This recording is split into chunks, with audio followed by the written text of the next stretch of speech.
What's up, everyone? Welcome to Simulation. We are in Chicago still. Yes, we are. Yes, we are. We are going to be talking about diversity, inclusion, women. We are sitting down with Michael Donnelly. That's you. Thanks for coming on the show. Absolutely. Super excited to be here. Thanks for making the time to see me while you're in town. Who did we get introduced to each other by again? I don't even remember. Now you're putting me on the spot. I forgot too, but I'm so grateful Was for it their Tristan? introduction. Maybe. I remember the importance of the introduction but I don't remember who. It might have been Tristan. Yeah. But it was like, Michael's got an incredible vision. Can you help her? And I was like, yes, how can I help? And then now we're here together, which is fantastic because you're based in Chicago. So Michael is the founder of the FWD Collective for Women in Diversity. And we're going to be talking about professional inclusion. Mm-hmm. It's going to be a lot of fun. I'm excited to talk about this. Always super fun. Yes, and we always do a handshake on the show. So thanks for coming on Absolutely. the show. Awesome. All right, so your background's cool because you were figuring out that this is really actually interesting. Business gets done when people have fun. Yes. I learned that the hard way and the easy way, I think. So I spent some time working in events, working in interactive and experiential marketing, predominantly at conferences and festivals. And what I noticed is that the more we get in the same room as the customers, the more relationships are built. And we can back and forth email exchange, we can tweet at each other, we can do all that, and yes, there are digital relationships, but nothing will ever surpass that handshake like we just had. We create moments and memories together, and that translates into why we want to work together, why we get excited about building new ideas, why, the I got a guy thing, the I got a gal thing, the I have a person thing is a reality when you can associate memories or shared experiences. It almost it humanizes us further, and it brings us closer together to the people. Come on, bring it in. Versus like if how can you build with people if you're not at their essence, at their core with them? Yeah, and with all of the virtual workforces, virtual assistants, understanding that we've separated out to a certain extent and delegated or translated, getting more work done and optimizing, but then you're seeing the resurgence of community through our co-working spaces. So although your company may have people that work all over the world, your team members don't have to work from home. Although working from home is nice, as a solopreneur for the past couple of years and on and off with different ventures, it gets lonely. Like, you want to be around other people. We feed off of that creative energy. So that's why we're seeing co-working spaces blowing up. Shared offices aren't a new thing, but the community aspect of a shared office. A shared office used to be, well, I just have this address that I share with a couple other people who have rooms in this building. Now it's, let's grab a happy hour, let's go to Camp WeWork. I mean, they're doing all of these concerts and, the volleyball teams and things like that you lost when you were working in such separated cities through the same mission or same company. And so then you made it you helped companies realize that this was an important focus, camaraderie. Yeah, I think my first couple clients came out of people that I was already working with. Surprise, surprise. That's kind of how a lot of businesses start. You see a problem, and referrals are so important in business development. Absolutely. Yeah. I think this was with Red Suede Shoes, yes, which was about 4 years ago.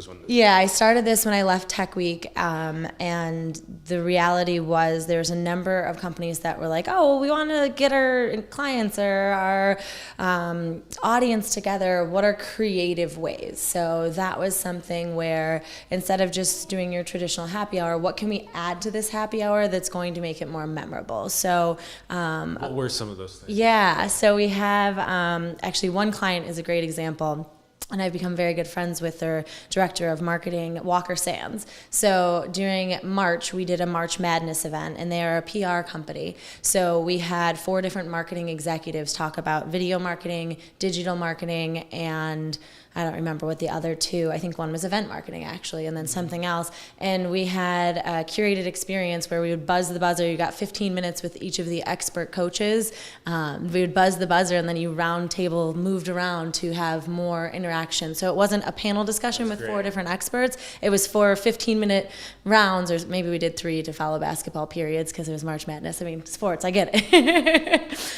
So that was really interesting, and it was lead marketers from all over the city, and it was a way for Walker Sands to show their expertise, to showcase some of their other clients. There was cocktails, there was appetizers, all the things that you traditionally have, but you walked away with some new knowledge, and you still got to have that regular happy hour networking element too.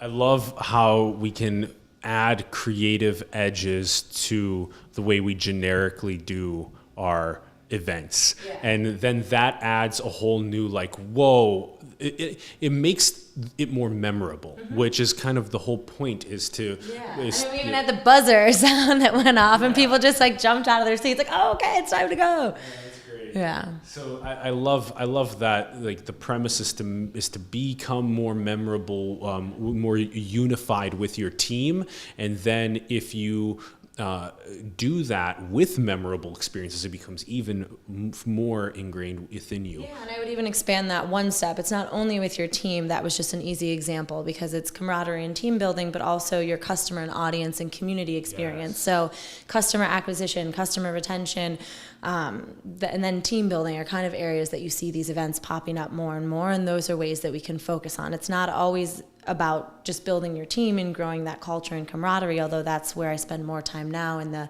diversity and inclusion space. But originally, it's also about creating dollars. Like, what makes you stand out versus the other professional services company versus the other whatever your competition is? How do you differentiate that? I shake your hand, but then I don't just take you to the box at a Bulls game or the box at a Hawks game. You're coming to talk to me and learning something, and then we're hanging out and having some fun. Yeah, I think it's really important to do a deep dive into the other person's soul, and I think a good way to do that is by learning how to do this process of the quality of your life is the quality of your questions. So if you are just chilling there at the box of the Bulls game and you're just hanging out watching the game, maybe there's a break in play, and instead of talking about some surface level stuff, be like, what are you building into the world? Like, why is this an important part of your essence? Why is this part of your actualization? How were your parents when you were growing up? How are your brothers and sisters? Like, do you have any fears right now, like, or anxieties that, like, talk to me about your life? Like, and like, it can be overwhelming for people sometimes. Yeah, I was gonna say, you're diving really deep when we're used to surface level communication, especially at events, and we're used to the buffer of drinks. And I think we're seeing a transition between how people are interacting in professional circumstances. Although you do still have a lot of these happy hours, the team building thing is newer, right? The high ropes course, the different things that people are doing, and tapping into those real life questions. I would say that's some of these younger generations have kicked it off, and a lot of older generations or more mature generations are starting to embrace it. What's the meaning of what I'm doing every day? What's the meaning of life? We're not going to work in the same way of, hey, I'm going to work to do this job. And I think that's why, although we've known the importance of diversity and inclusion or inclusion opportunities for a long time, we're starting to see that transition. We're starting to see companies put real dollars behind it, because there are studies, like McKinsey just put out a report that diverse companies make 34% higher revenues. But actually that was the survey from a year or two ago. So I'm sure that's increased, or there's different numbers around it now. And can we talk about maybe what are some of let's lead into the Forward Collective now. What are some of the variables that you think get augmented when you have diverse companies that increase the bottom line then? Yeah, I think it's the variety of thoughts, and I think that's a really basic way to say it, but when you put even you and I in the same room, and I think it's very interesting because going back to diversity of thought, how the CEO of Apple, or not CEO, excuse me, the woman who was promoted to be the diversity, equity, and inclusion representative at Apple, because this role is really new for a lot of people. She said a true statement that you can have five white guys with blue eyes in the same room, and they will have diversity of thought, but that doesn't do what we need right now as a culture. So it's complicated because when you say things like that, it discredits the fact that although we may be different, even though we have similar skin colors, what the big difference is having people that have vastly different backgrounds in the same room, that come from completely different upbringing, because the challenges then become, I mean, we saw it with Pepsi, we saw it with H&M, we saw it with all of these big brands. Like, someone didn't flag this huge thing that became a huge cultural issue.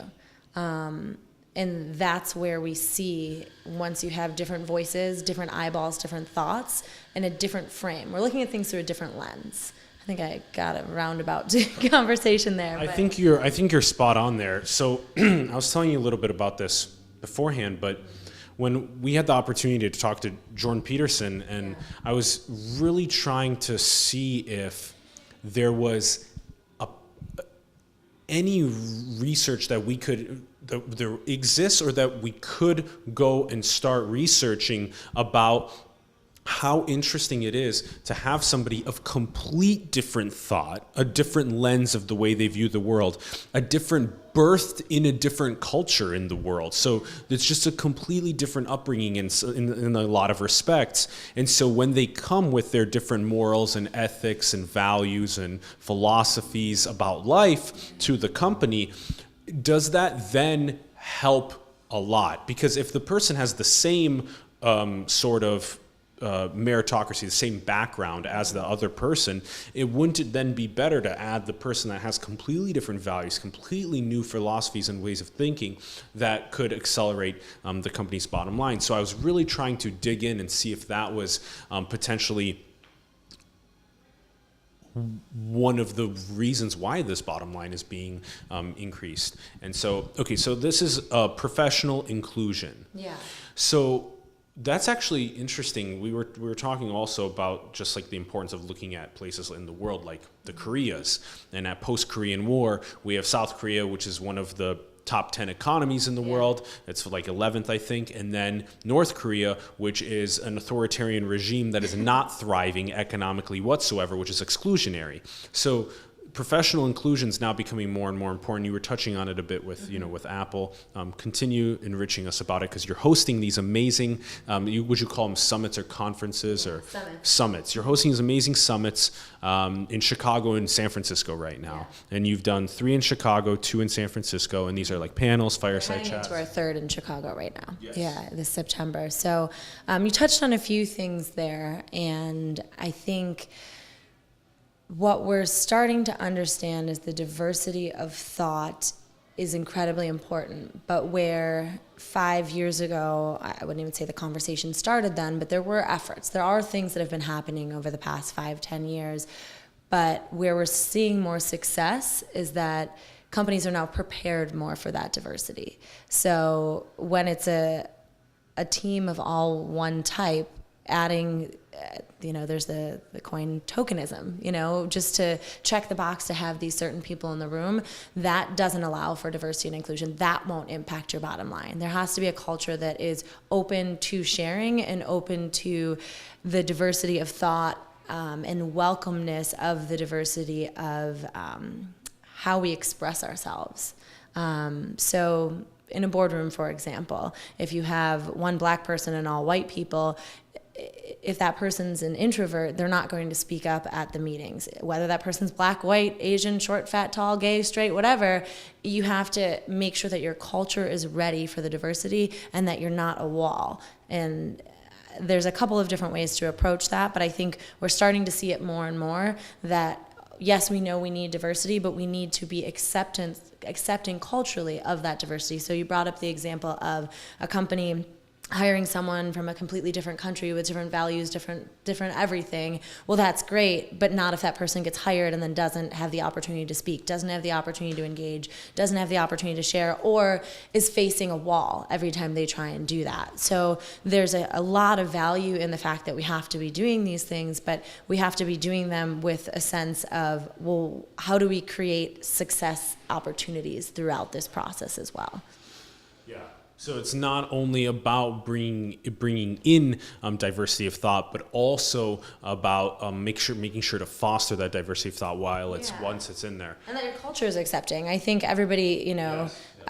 Most of this comes down to unconscious bias, because I don't think in today's society, at least in today's professional society, that there are a lot of people that are overtly against diversity. It's just a matter of, if you're not overtly against it, what are the things that you're doing that you are unconscious about, or your subconscious bias that's coming out, and how do you recognize those? How do you nip those in the bud? Because it's not that people want to be unaccepting, and I think there's a lot of training that has to happen around that, but the conversation is what's most important, is how are we then collectively making sure that we're elevating the opportunities for people to be involved and then supporting their success journey while they're there. And there's another aspect to this conversation, which is this idea of like the individualism. Like, it doesn't matter, black, white, gay, straight, whatever. It's like the individual, and Martin Luther King said that he wants a world where his kids are not judged by the color of their skin, but by their character. Mm-hmm. And I thought that, that idea is something that is very firm. It's very firm that, like, it doesn't matter the color or anything else, but your character. Like, what do you think? And like, teach me what you think, and I'll teach you what I think, and let's see where we can work together on certain things. So I think it's equally important to remember that the individual exists. Meanwhile, we're also trying to be like, okay, but an individual from this part of the world is going to think differently with their unique upbringing than this other person from our part of the world. Yeah, and even taking that on a micro level, from this part of the city of Chicago versus this part of the city of Chicago, I think that there's a lot of differences locally that can come up, and it's important to figure those out, but figure out ways to foster the character growth within. Yep. Okay, so now at the summits, we have panels, we have fireside chats.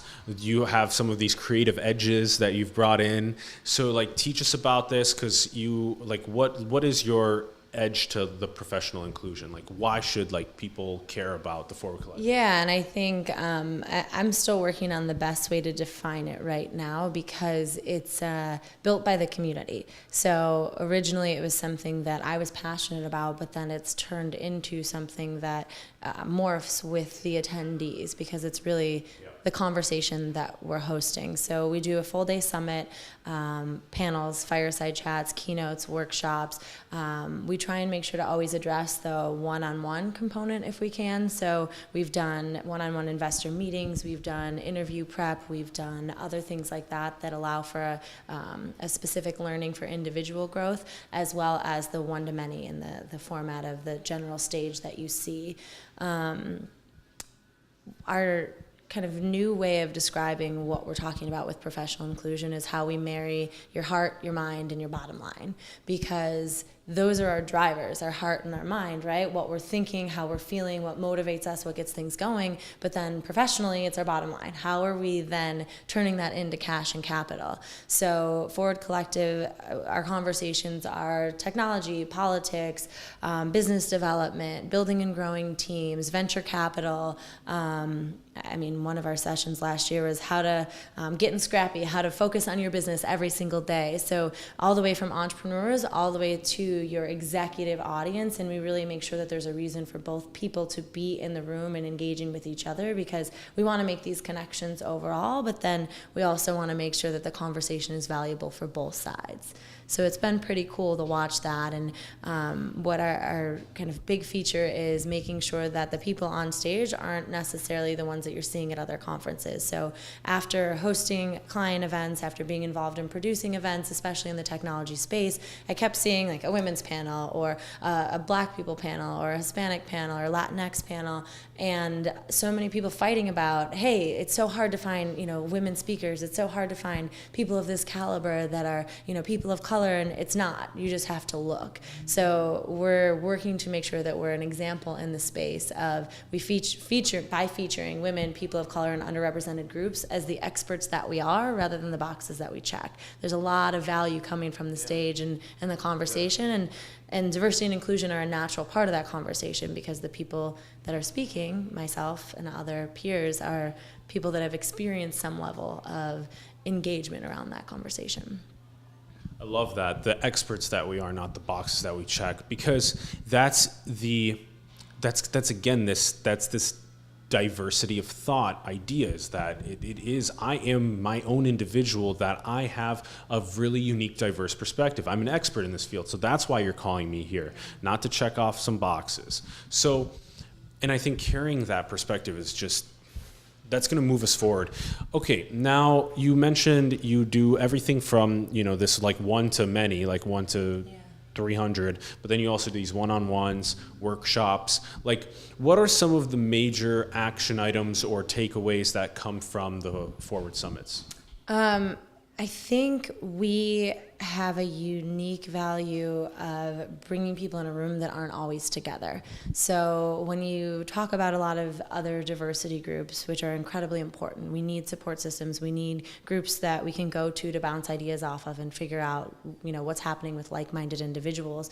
But we're bringing everyone together. So we have, all different types of people and all different types of conversations that allow for unique experiences. So I had a 70-year-old white man come up to me and say, this has been one of the most incredible events that I've been to, because I never get to see people that are different than me on stage in my field. So I'm seeing people that I would never understand to be this type of expert because of my historic life. I just was never able to witness this amazing expertise or this amazing intelligence from people that were different than me.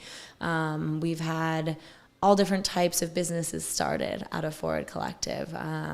We've had collaborations born, we've had investments, we've had all of those levels of conversations happening because we break down those barriers. And I think that's a natural element of setting the stage, that we're all here to support each other. We're here to connect. We're here to learn from each other. So anyone from, a Fortune 500 CEO all the way down to your early stage entrepreneur are having those conversations. And, from the people who are speaking all the way to the person who got their scholarship ticket, that, we're making sure that everybody has the ability to connect. And that's why we do like it to be a bit more intimate and small. So around that couple hundred people, and then breakout sessions and opportunities to really sit down and say, hi, how are you? Who are you? What do you do? Why do you do it? What is your passion? And then how do you make money off of that? So making sure that the conversation does come full circle. It definitely sounds like a place of awareness expansion, really. It's probably a really good place for young men and older men and young kids and even people of color to attend. But I'm just saying, in general, white.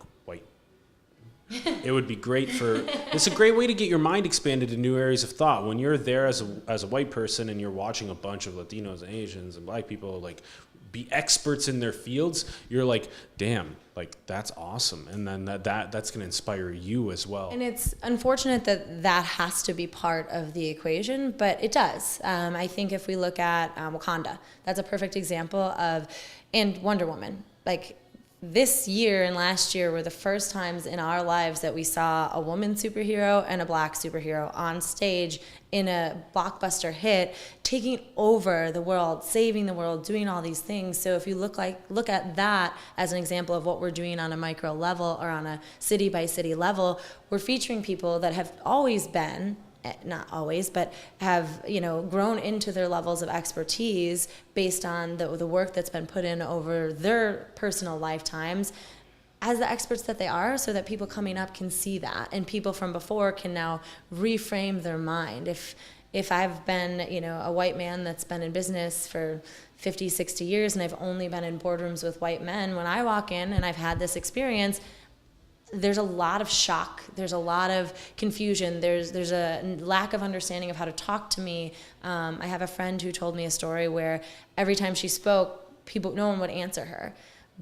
And then we've heard some I'm sure you've heard stuff. About it too, yeah. But when we talked about it, she and I sat down and I was like, have you thought about the fact that you're gorgeous? You show up with your hair out, big, ready to go. You're probably wearing red lipstick. You're probably walking into that room with heels, like a bat out of hell, in a good way. Like, hey, what's up? I'm here, ready to rock. Let's go, let's go, let's go. And now with the whole Me Too thing, men are very scared. That's a whole nother conversation. But with that part, it was, have you thought about the fact that, like, it's like walking into a bar? Like, they all think you're hot. They don't know how to talk to you. They're nervous around you. And that's a scary way to look at it. And, like, we want to separate our natural tendencies when we're trying to be professional, but we're human. Like, life comes out. So there's ways to do that in a respectful way. Yeah. There's ways to compliment people and or not compliment people and acknowledge that, hey, I'm sorry, I'm just not used to this, so forgive me. Like, I was just imagining like a guy walking into the boardroom full of women and the guy starting to like articulate himself on the whiteboard and the women just being like, God, he's hot. He's hot. Like, and I was just like, like let's like give these good examples across different demographics of people to like put ourselves in the mindset of like what it would be like. I think that's a perfect way of thinking about it, and thinking about it like if that was your daughter, if that was your sister, think about us as humans in the full capacity of what we're doing and why we're in that room. And then be as honest with yourself and remember how to act appropriately. I think that's the thing that we get complimented on a lot for Forward, is being straightforward about what we're talking about. When people ask me about how we have such a diverse group of speakers and how we find people, I say I'm looking for a black man to speak on this panel because I want that perspective, because I want something different, because I have a white woman, a Latinx woman, a black woman. It would be really nice to have a man's opinion. It would be really nice to have a white man's opinion on this topic as well, because diversity is something that a lot of white people are afraid to talk about because we don't always feel like it's our space. Even as a white woman, sometimes I feel like an imposter working in diversity initiatives, but if I've struggled, I can only imagine what it's been like for my peers of color, and that's actually the response I get from my peers of color who are part of Forward, who have been in these spaces, like, no, we want you, we need everybody to be part of this conversation to make a change. So we can be allies. Yeah. And I mean, we all should be an allyship. And what do they say in Wakanda? There's a line that they talk about it. It's we don't need allies, we need people that are fighting next to us or something. And they elevate the word allies. You're not just an ally chilling on the couch. Yeah, it's not here like I'm saying rah diversity. No, if I look at a piece of marketing material and it's all white people, if I look at a website and it's clearly a stock photo, if I look at Hollywood and you don't see any women that are saving the world and black people that are saving the world, that this is interesting stuff. Asian people have also made it clear that Hollywood is being lacking their superheroes, and I think that's really important. It's representation in the media, allyship, but allyship with an actual plan of action and a goal, not just saying it out loud. One of the coolest examples, and I'm totally going to blank on the names, but it was two women actresses, and the white woman got a much larger offer than the black woman, and the white woman said, no, we're getting the same thing, we're both leading roles in this, we're both doing this together, I'm not signing the contract until ours look the same, so you either bring her up to my level or we're not working on this together.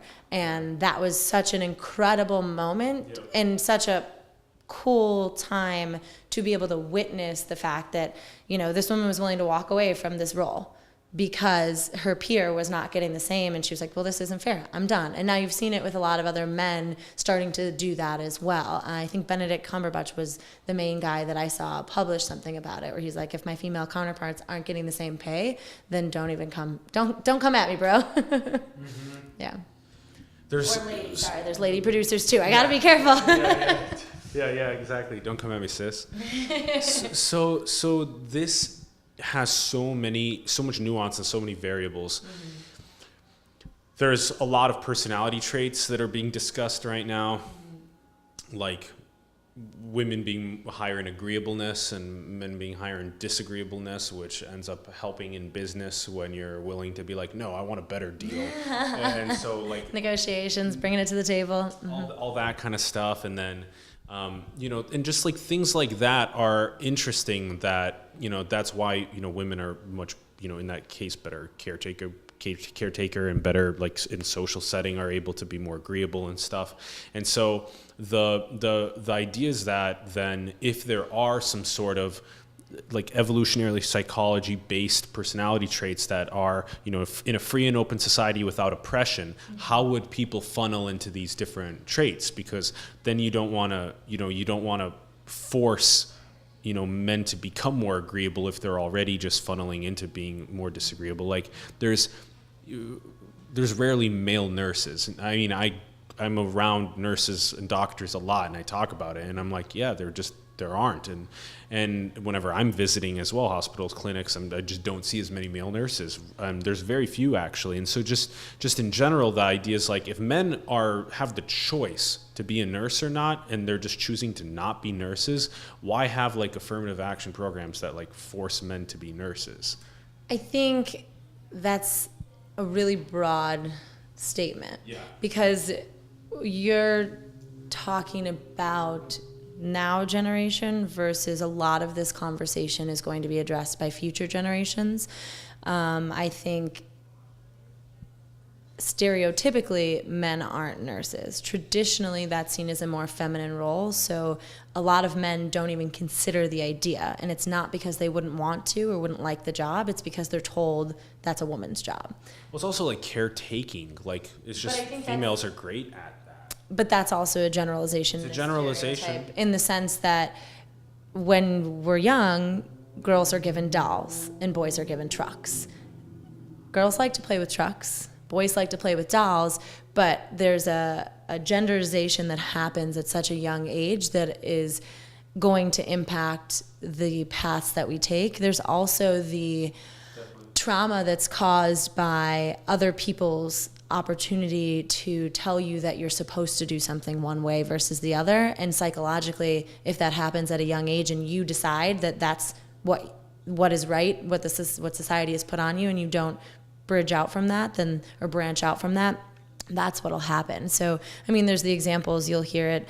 Just imagining a male nurse like on a billboard, like wearing a cape and being like, let's get more like nurses, and this is like guys can be nurses too and stuff like that. Makes sense because you can see as in a mentor role like a guy nurse, and like you can see maybe more males wanting to become caregivers and caretakers. The same thing is like the truck driver, like you don't see as many women as truck drivers, but that doesn't mean women can't be or don't want to be. So it's. But I'm just wondering, where do they naturally funnel? That's the basic question. Without oppression, without any tyranny. Goes back to your, how do we naturally evolve as people when we're not told what we should be or what we're supposed to be? So naturally, I think we're at an age where we are already, the earth has impressed upon us, our families, our peers, and we now get to decide what we want to think or what we want to do. But there's those years when you're young that naturally we won't know until we stop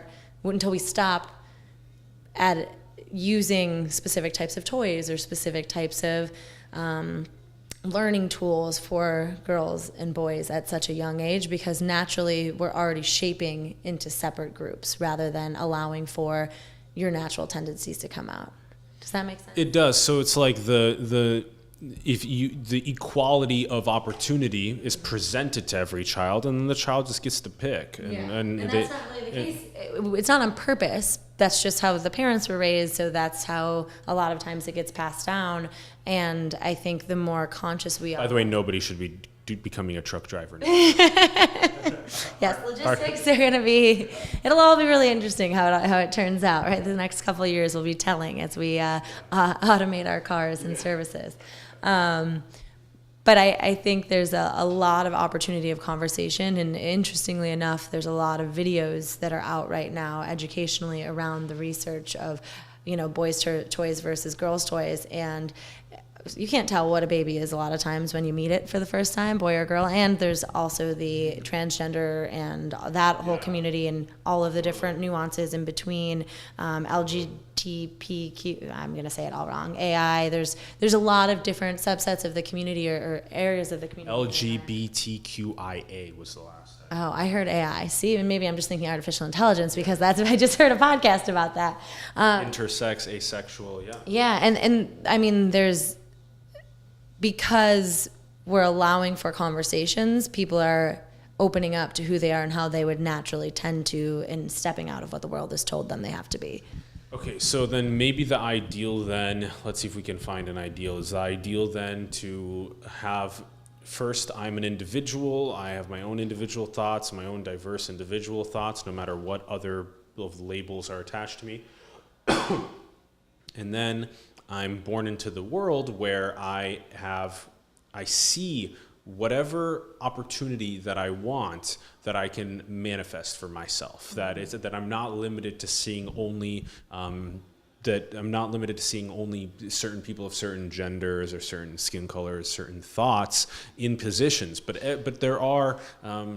I can become whatever I want. Even if we've naturally moved in a direction, I can still become whatever that I set out to do.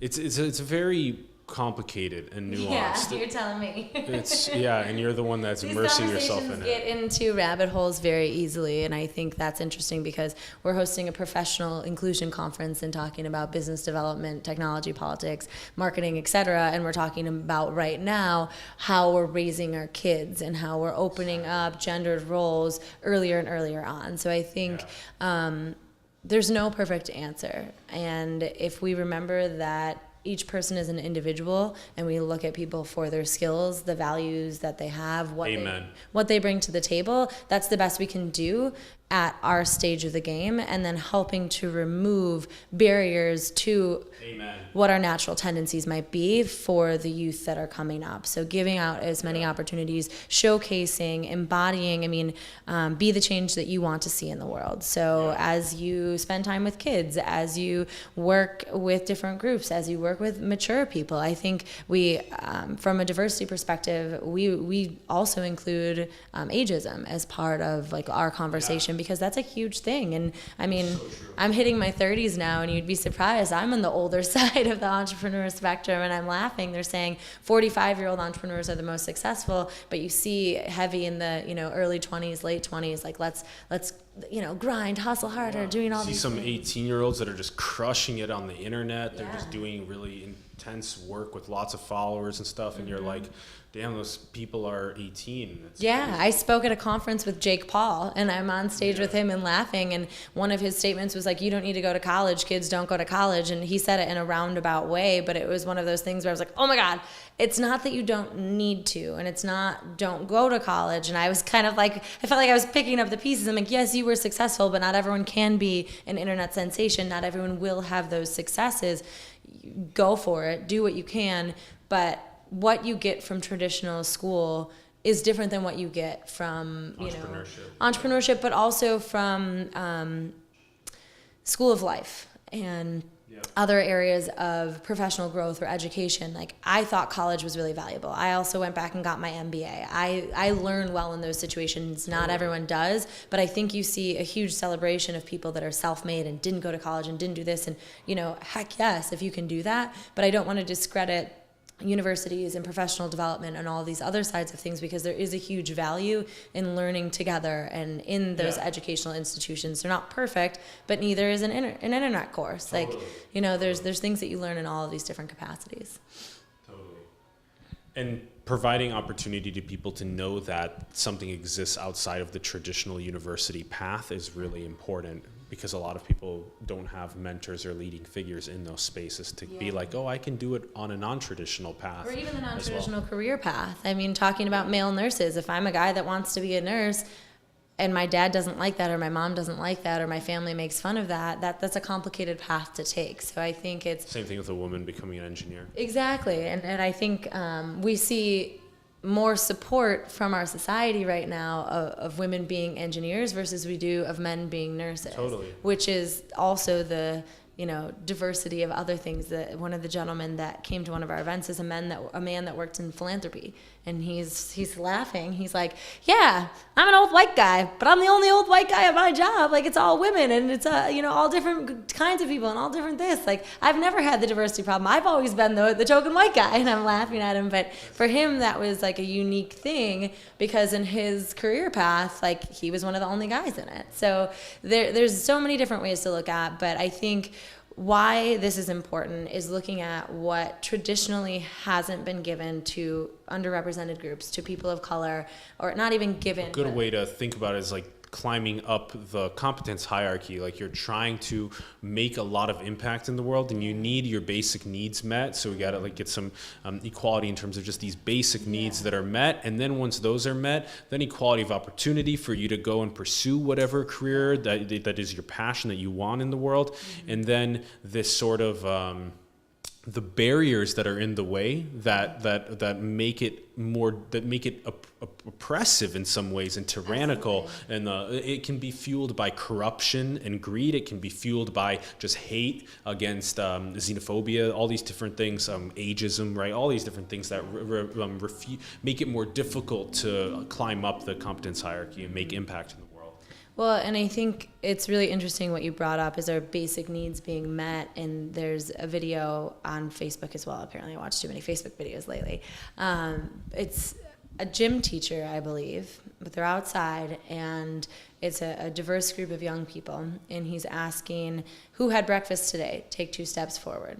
Who has 2 parents at home? Take 2 steps forward. Who doesn't ever have to worry about their next meal? Who doesn't have to? And you see that it's predominantly the white or Caucasian kids that are stepping forward, and a lot of the children of color, and that's where the opportunities are going to be different. We're not all starting from the same place. Mitch Kapor of the Kapor Center out in California, and I'm sure you're very familiar with it. I need to become more familiar with the Kapor Center. Yeah, they're doing some incredible work. Pass along an introduction to some homies over there. I fortunate enough to connect with them. They're doing incredible research, leadership, thought leadership around diversity and inclusion initiatives, specifically in the startup and venture capital space. But he wrote an article, and I think I'm going to mess up the first part. It was either missed Einsteins or undiscovered Einsteins or misplaced Einsteins, and it was about all of the youth. And where is he? He's right outside, the Kapor Center is right outside San Francisco. Okay. What is the... Oh, the city? Yeah, it's in... Oh, is it up north in the North Bay, like Marin, or would it be in the south? It's one of the more underserved neighborhoods. City or Menlo Park? Oh, Bayview? No. Tenderloin? Oh my God, I can't believe I can't remember this right now. The Kapor Center. Yeah. Hold the mic for a second. Yeah. Yeah. So it was about these undiscovered Einsteins, youth from underrepresented communities, or communities that... Oh, it's in Oakland. There you go, yeah, Oakland. Yeah, it's across the... Yeah, exactly. So in Oakland's traditionally a more underserved or underrepresented area, and it was talking about all of these young people that have the opportunity or the capacity to be X, but they're not given Y. So they're not given the 2 feet to stand on. If you don't have 2 feet to stand on, there's no way that you can, play around and become this level of yourself. So oh my God, food insecurity, like you were saying earlier, and also that experiment where they take the steps to see where people actually start.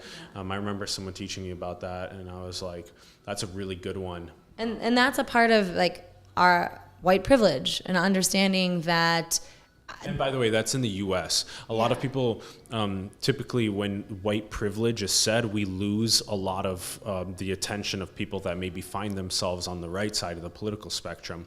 And I think one of the ways to maybe reel some people back in is by saying that this is only white privilege in the white areas of the U.S. and Europe and stuff, versus if you're talking about privilege in Asia, it's typically white people are at a disadvantage in comparison to Asian people. Mm-hmm. And if you look at a white person in Africa, you're typically at a disadvantage. It's the same thing in South America, because it's the minority.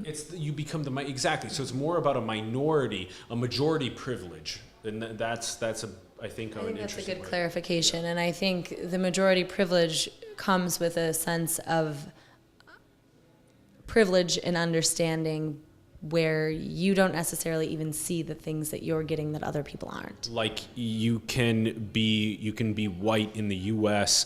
and still be absolutely dirt poor, way poorer than some of the more affluent, maybe Black or Latino communities, and then all of a sudden you have no privilege compared to them. So it's always interesting. It's an individual basis. Yeah. That's why you have to go and have everybody like take these steps forward. And I think it's an economic level of privilege, but then it's also where traditionally in the U.S. it became white is because the four founders and the slavery conversation and all of those things challenged the understanding of what you start with growing up based on the historical, whether that be economic, whether that be how the country was started, this and that. Like those conversations are going to be an entirely new rabbit hole for us. But it's the unconscious bias of not even knowing that these different opportunities, like growing up, I never even thought about the fact that there might not be breakfast on the table the next morning. I had to work, like my parents were able to provide that for me. But I went to school with people that didn't, that showed up. Even if it was just sugary cereal. I mean, I went to school with kids that showed up with a bag of pork rinds for lunch, and that was what they had. And it was really crazy thinking about, like, I think from a young age, I was always curious about what can I do, what can we do to share and to be more able to give opportunities to one another, because I've learned a lot of things from those kids, just conversationally. Like, what's your life like? What's my life like? And how can we help each other and learn from each other? I think that links us to the heart, mind, and bottom line conversation. Like I really love that. How do we really feel each other's heart energy and really dive into each other's souls as individuals and figure that out about how to best progress moving forward in an opportunity equality sort of way.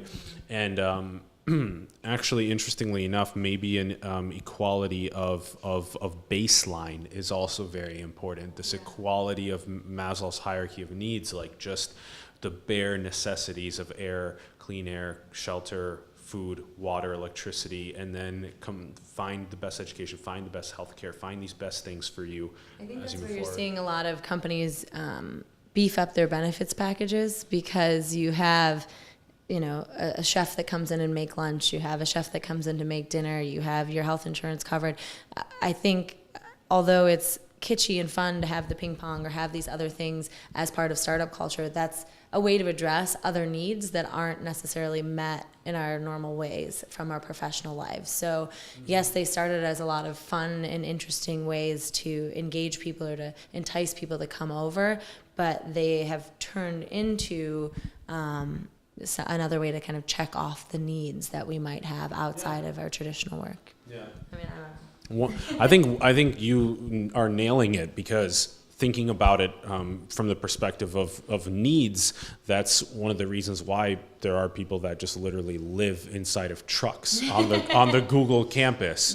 They just because they just walk to Google every day, and then they just go and do their exercise, the shower, their dog's taken care of, the only thing they massage. don't have is a bed. The only thing they don't have is a bed. Dentist, and that's interesting. We were just talking about dynamic architecture with Griffin Pemberton on the show, and like, why not have corporate offices that are literally unused starting at 6 or 7 p.m.? Why not turn those into hotels at night? Yeah.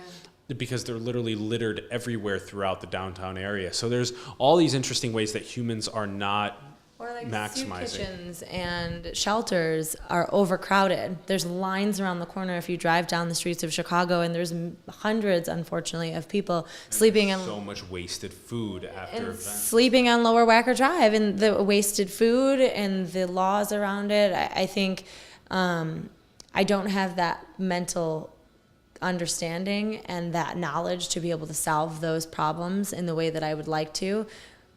But the people that are, it's incredible. It's really good work. And it starts as it's funny because there was only one person at one point, then it became 2, then it became 4, and then 8 and 16, and then it got out of hand.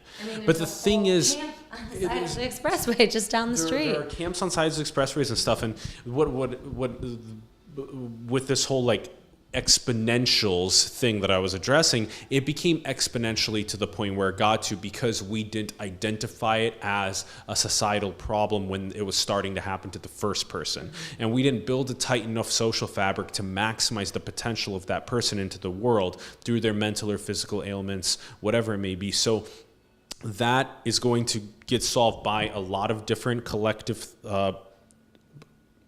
diverse and multidisciplinary thinkers that are going to work together to make that happen. And I think that, both of us, with women in diversity, also with just trying to disseminate these diverse thoughts from different industries that we should highlight on the show, I think we're slowly inspiring the next generation of thinkers and doers to really transition society into one that is progressing in ways that are unimaginable today. I really, really strongly am optimistic about that, but I think we have a lot of things to figure out about like AI and robotics and ethics. We have a lot of things to figure out along the way. There's always going to be things to figure out. I think that the coolest part is when you actually see some of the change and impact that's being created, whether that be on a micro level through one guest at an event that told me that our panel discussion on venture capital brought them to tears because they didn't know that other people were facing these issues in a similar way. And that was an Asian man, and the comment that brought him to tears was by a black woman. So it's like they're very different levels of oppression that both of them have grown up with or experienced in America. His fear turned into more optimism. And that's very incredible to have those individual stories. So we have that level of impact that's being created on a day-to-day basis, but the fact that Fortune 500 companies, Fortune 100 companies are hiring head of people and chief diversity officers, you see some of it for PR, of course, but it starts for PR and then it sticks around. It turns into a real thing. And some of them are doing it for the real thing right away. And I applaud that. And I think the PR ones... Diversity of thought's increasing bottom line. And we got to figure out how this is happening. More research about this. More research and more opportunities of, we make less mistakes when we have checks and balances among people that are different than us because we see things through different lenses. So the more conversations that we can have, the more opportunity that we're in the same room and really building upon ideas, the better and more optimized the ideas would be. You and I probably just could sit down and talk about what we could do for the homeless population and how we could recycle all this food. But as I said, I don't have the mental capacity to take it past here. But one of my peers does, and someone who has a completely different outlook on that population, because I'm very detached from it. I'm blessed to be detached from it. We have to use money as a tool to make that impact. That's one of the things that we talk about a lot, is leveraging money as a tool to make more impact on the world. And then I think that brings us back to the professional inclusion side of it. So why pay needs to be equaled out, why people need to have more opportunities to be in boardrooms, women, people of color, underrepresented groups, because money is power. Money is that. Equal pay for equal work. Equal pay for equal work, absolutely. And 100%, I'm not looking for any handouts, and I don't think anybody that I'm hanging out with is. I think we're all looking to be recognized for the experts that we are, be paid for the work that we do, and have that be on a level that's, in correlation with our peers and in correlation with the fact that, as you said, money is a tool, but we all want access to that tool. We all want access to the power to change the world and to create impact and to make a difference and to be able to live and enjoy our lives at the same time. Michael Donnelly, what a freaking pleasure. This has been so much fun. Yeah. Thanks for coming on to the show. We've learned so much across a lot of different fields. And I would say we touched on a few different things here. We did. I think this has been a great episode on professional inclusion for women, diversity, Forward Collective. So definitely check out Forward Collective. Link in the bio. Definitely go check them out. We got an upcoming. When are the upcoming ones? Chicago is September 13th, and then our next San Francisco one will be March 7th, 2019, and there will be a few other pop-up events happening in both of those cities throughout the year, and we're looking to expand. We've been in conversations with DC, with Detroit, with Toronto, with Boston, whatever we can make happen, we will, and that depends on the people in the cities that are open to the conversation. And I think there are a lot of conversations happening around this, so whatever we can do to continue that and create more opportunities is where we want to be. I would love to see FWD Collective also in places like, I don't know, Nairobi, or in Johannesburg, or in Cape Town, or like in Rio de Janeiro, or in Shanghai, Amsterdam. Like, how interesting would it be to see what their, for women in diversity, what would their inclusion, professional inclusion look like? How would it be different than the United States? And we've started having some of those conversations with counterparts in different countries and different large cities across the world. But where I want to be careful is I only know what I know. So I need to have the right partners and the insights into those societies, because I think that happens a lot of times when events expand, is you bring what you know from where you started and you try and apply that to different cultures. And with this conversation, it has to be very nuanced to that culture, to that understanding of what diversity means. Like we talked about white privilege. Well, it's not always white privilege. It's U.S. white privilege, and it depends on where you're from, and it depends on your economic standing. And there's all different types of ways that cultures address these things. So although I would love to expand, all over the place and do this as, do it in ways that work within their culture. And so that's what's exciting. I'm excited to hear about what it looks like and learn about what it looks like in those different places. Awesome. This has been incredible. Guys, girls, humans, everyone, humans. If you guys had a good time, definitely share with 2 other people. Continue propagating this type of thought and content, sharing it with people. Also, don't just consume, go create with this, go write about it, go make a video about it, go start something with it, go and make, subscribe, comment below with your thoughts. Get empowered with it. Get empowered with it. Give us your thoughts below. Let's do a little community work. Also, join us on Patreon. We're trying to grow this, impact more people with it, so join us there. Thanks everybody for tuning in. We greatly appreciate it. Much love. Bye.